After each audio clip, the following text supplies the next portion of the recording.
Арбаңыздар, урматтуу мекендештер, кадырлуу достор, тарапташтар, санаалаштар. Соңку күндөрдө менин дарегиме аныкталбаган булактардан, аноним социалдык баракчалардан ар кандай имиштер, ушактар таркатылды. Ошого карабай, элибиз баары туура түшүнүп, мындай жасалма маалыматка ишенбей, тескерисинче каралоо жасап аткан тарабына сын пикирлер айтты. Барыңыздарга, шайлоочуларыма абдан ыраазымын. Ак илет, бирок сынбайт. Кудай бар. Мен дипломатия тармагында 22 жыл бою иштеп, эч кандай мага карата терс баа берилген эмес.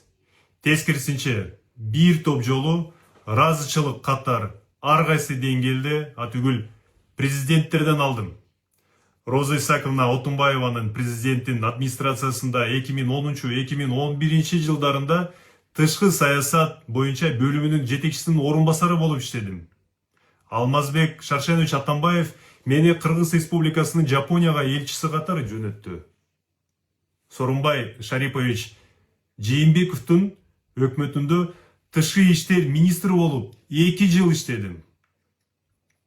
Садыр Нуружоевич Жапаровдун стратегиялык тышкы маселелер боюнча кеңешчиси болуп иштедим. Ал шайлоого аттанып, мен ошону эске алып, президент жок, ошол маалда жөн эле айлык албаш үчүн өз ыктыяры менен кызматтан кетип, коомдук ишмердүүлүккө өттүм. Элдин иши негизинде Кыргыз Республикасынын жогорку кеңешинин 7-чи чакырылышына келдим. 2010 жылдан тартып, өмүр баяным, өткөн баскычтарым бир топ жолу текшерилип, ошондон улам жогорку кызматка өтүп иштедим. Изучу болсо, же мыйзам бузуулар болсо, дароо эле чара көрүлмөк, туурабы? 8-чи чакырылышка талапкерлигимди көрсөтүп, БШК бүт баары текшерип, кабыл алышты. Шайлоодо 2025 жылы 30 ноябрда 6259 таза добуш алдым. Бул элдин ишеничи. 4 ай ичинде менин жашоомдо кандай кескин өзгөрүүлөр болгонуна байланыштуу БШКнын жетекчилиги мени 19 күндөн бери текшерип атат. Сотун чечимин болсо, Ички иштер министрлиги 1 күндө ичинде маалымкат берет. Мындай маалымкат БШКга дароо эле 3 күн ичинде келет. Мына буга чейин бир нече депутаттар бир нече күн ичинде жогорку кеңешке келишти. Бир олуттуу нерсе айткым келет. Кыргыз Республикасынын жогорку кеңешинин депутаты БШК дайындабайт. Алар конституция негизинде элдин талабын аткарышат, элдин өкүлдөрү шайланат. Элдин ишеничи негизинде келе турган депутаттарга 3 күн ичинде БШК мандат берүүгө милдеттүү. Бүгүн 19 күн болду. Мындай эгемендүү Кыргыз Республикасынын тарых таржымалында болгон эмес. БШК интригаларга малынбай өзүнүн иши аткарууга мажбур. Кудай бар, бүт баары алакаңа салгандай болот. Эми ушактарга өтөлү, урматтуу мекендештер. Мына 10 марттан 6 күндөн кийин 17 мартта БШК мени боюнча билдирүүсүндө кээ бир нюанстарды такташ керек деп айтылды. Ошондон кийин кызык нерсе YouTube'да башка чет өлкөдө катоодон өткөн ээси аныкталбаган баракчада мени жамандаган, кароолоологон маалыматтар аткан. Видеодо 100% чындыкка туура келбеген каралуу болду. Ушул видеодо 3 маселе көтөрүлдү. Аткезчилик, визалар боюнча нота жана батирим. Пункттан пунктка өтөлү. Мына биринчи пункт Айдарбеков жана аткезчилик бул мүмкүн эмес, бул фейк. Чындыкка келбейт, эчтеке жок. Табышпайт. Экинчи пункт виза тууралуу нота. Урматтуу эмес, каралоону жасап аткан, мени көрө албаган кишилерге бир нерсени айткым келет.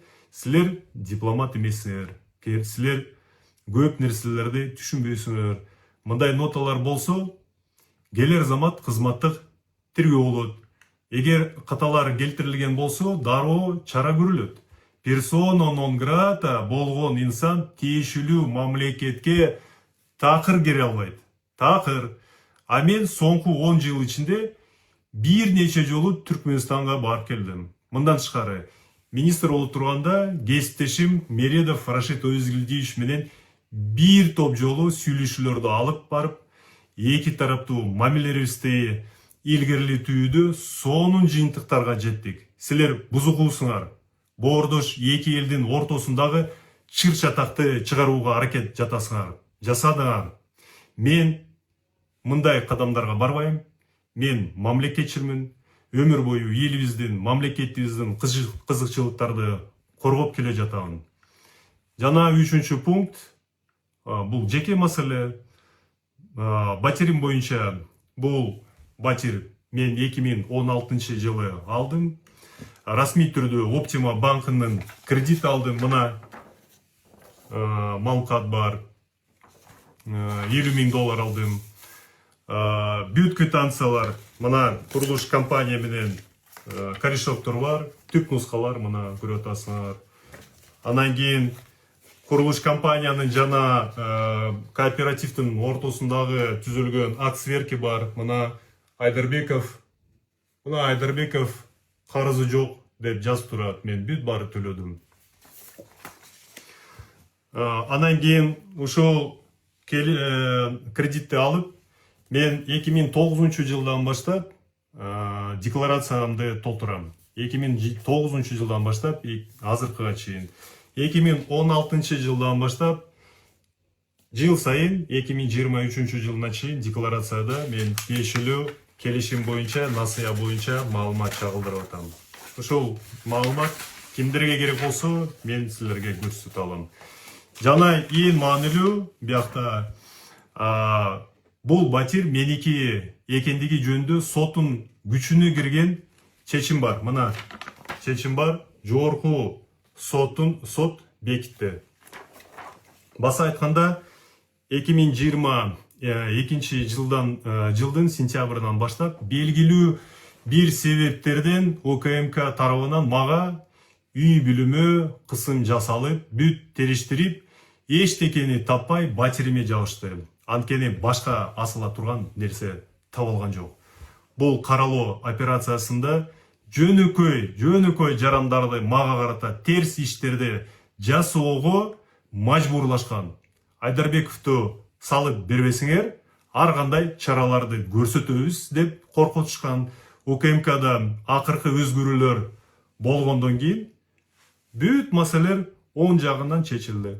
Мировой соглашение бар. Бирок мага асылган УКМКдагы мурда иштеген кызматкерлер кыянаттык жол менен ээлеген кызматты пайдаланган кишилердин аты жөнү мен азыркы УКМКнын жетекчилигине жеткирдим. Аларды мыйзам чегинде жоопкерчиликке тартылат деп тиренишинен. Эми мен жөнүндө жалган маалыматты мамлекетибиздин жетекчилигине ким жеткирип жаткан, ким бул бурмалып жаткан, мен да билем. Мага да маалыматтар келип атат. Кудайдан коркпогон кошуматчылар, силер бузукусуңар. Кошуматчылардын табияты туруктуу эмес. Бүгүн кошуматчысы, эртең саткын. Чындык баары бир өз жолун табат. Элдин тарабынан мага көрсөтүлгөн ишеничи негизинде таптаза 6259 добуш мен алган мандатымды берүүгө тийишсиңер. Саламатта болуңуздар.